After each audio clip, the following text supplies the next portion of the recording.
Mga kapuso, bahagyang tumaas ang water level sa Angat Reservoir. Ayon sa Pag-asa, nakapagtala ang Angat na 198.88 meters na antas ng tubig. Mas mataas yan kumpara sa 198.08 meters kahapon. Pasok ito sa 118 meters sa minimum operating level ng Angat. Tumaas din ang water level sa Ipo, La Mesa, Ambuklao, Binga at Magat Reservoir. Bumaba naman ang taas ng tubig sa San Roque, Pantabangan at Caliraya Reservoir. Ako po si Anjo Pertiera at yan ang latest mula sa GMA Integrated News Weather Center. Maaasahan anuman ang panahon.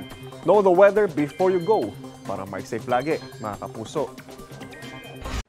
Mga kapuso, know the weather before you go at mag-subscribe na sa GMA Integrated News sa YouTube. Para sa mga kapuso natin sa abroad, bisitahin ang GMA Pinoy TV at www.gmanews.tv.